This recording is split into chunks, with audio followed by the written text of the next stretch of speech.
اللہ یہی کہتا ہے اگر میرے بندو تم کو کسی مسئلے میں عمل کرنے میں کنفیوژن آ جائے، تم آؤ قرآن کی جانب، تم آؤ حدیث کی جانب، پرکھ پرکھ کر اس میں دیکھو، کھول کھول کر اس میں دیکھو کیا اس میں ہے، اگر ہے تو ضرور عمل کرو، نہیں ہے تو اسے چھوڑ دو، چاہے اس عمل کو تمہارے پورے پیڑھی در پیڑھی خاندان والے کیوں نہ کرتے ہو، ساری دنیا والے اس پر عمل کیوں نہ کرتے ہو، اگر وہ بات قرآن حدیث میں نہیں ہے اس بات کو دیوار پر مارو، اس کی کوئی ویلیو اسلام کے اندر نہیں ہے۔ بخاری کی روایت، اللہ کے نبی نے فرمایا من احدث فی امرنا، جو کوئی بھی ایسا کام، نیا کام اسلام میں کرے گا، من احدث فی امرنا ھذا ما لیس منہ، جسے ہم نے نہیں کیا، جسے کرنے کا آرڈر ہم نے نہیں دیا، فہو رد، اس عمل کو اللہ تعالیٰ قیامت کے دن منہ پر مار کر رد کر دیا جائے گا، نکال کر پھینک دیا جائے گا۔ من عمل عملا لیس علیہ امرنا، جو کوئی ایسا کام کرے گا جس کام کے کرنے کا آرڈر ہم نے نہیں دیا، فہو رد، اس عمل کو رد کیا جائے گا، اس کے منہ پر مار دیا جائے گا۔ اب لوگوں نے بہت سارے حدیثیں گھڑ لی، بنا لی، شعبان کی فضیلت میں حدیثیں، محرم کے حدیثوں فضیلت میں حدیثیں، رجب کے کنڈوں کے اوپر حدیثیں، اللہ اکبر۔ اللہ کے نبی بیان فرماتے ہیں من کذب علی متعمدا،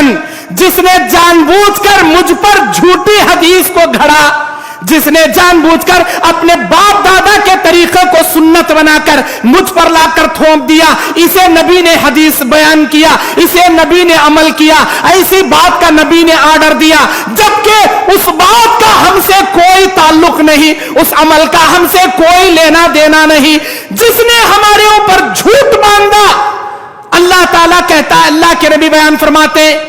فقد بوع مقعدہ من النار، اسے چاہیے اپنا ٹھکانہ جہنم کے اندر بنا لے۔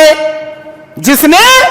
ہم پر جھوٹ گڑا اور یہ کہا یہ اللہ نے کہا، یہ اللہ کے رسول نے کہا، یہ حدیث میں ہے، جبکہ حدیث میں ہے ہی نہیں وہ بات، من گھڑت بات، موضوع بات، اپنی جانب سے گھڑا ہوا جھوٹا واقعہ،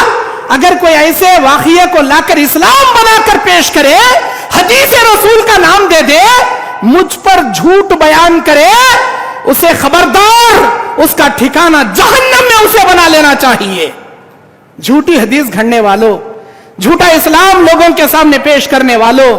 قیامت کے دن دودھ کا دودھ، پانی کا پانی تمہارا ہو جائے گا، یاد رکھنا۔ اللہ یہ نہیں کہے گا او اہل حدیثوں کہاں ہو، آ جاؤ جنت تمہارے لیے کھلی ہے، اللہ نام لے کر کسی کو نہیں پکارے گا، حنفیوں آ جاؤ، تبلیغیوں آ جاؤ، دیوبندیوں آ جاؤ، بریلیوں آ جاؤ، شافیوں آ جاؤ، مالکیوں آ جاؤ، کسی کا نام ہی نہیں لے گا اللہ وہاں، بس نام لے گا تو دو چیزوں کا، کون ہے وہ لوگ جو قرآن پر عمل کیے، حدیث پر عمل کیے، میرے نبی کے نقش قدم پر چلے، میرے صحابہ کے نقش قدم پر چلے، وہ آئے جنت میں، کیونکہ نبی نے بیان فرمایا کل امتی یدخلون الجنہ الا من ابا، سارے لوگ جنت میں جائیں گے مگر وہ نہیں جائے گا جو انکار کیا، وقیل اے اللہ کے نبی پوچھا گیا من ابا یا رسول اللہ، کس نے انکار کیا؟ اللہ کے نبی نے بیان فرمایا من اطاعنی دخل الجنہ ومن عصانی فقد ابا، جس نے میری اطاعت کیا اس نے جنت میں اپنا ٹھکانہ بنایا، جس نے میری نافرمانی کیا اس نے میرا انکار کیا، اس نے میرا انکار کیا۔ اور ایک حدیث میں اللہ کے نبی بیان فرماتے اے میرے امتیوں یہ جان لو، قوم یہود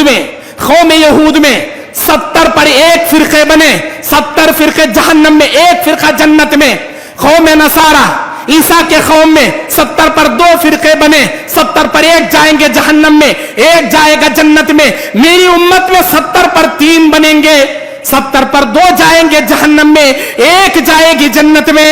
اے اللہ کے نبی وہ کون سی جماعت ہوگی جو جنت میں جائے گی؟ آپ نے بیان فرمایا ما انا علیہ واصحابی اليوم، جس پر میں اور میرے صحابہ قائم ہیں، جس پر میں اور میرے صحابہ جس بنیاد پر قائم ہیں،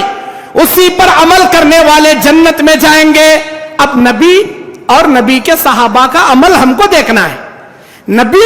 نبی کے صحابہ کا عمل دیکھنا ہے۔ نبی نے کہا نا میری امت میں 70 پر 3 فرقے بنیں گے، 70 پر 2 جہنم میں جائیں گے، ایک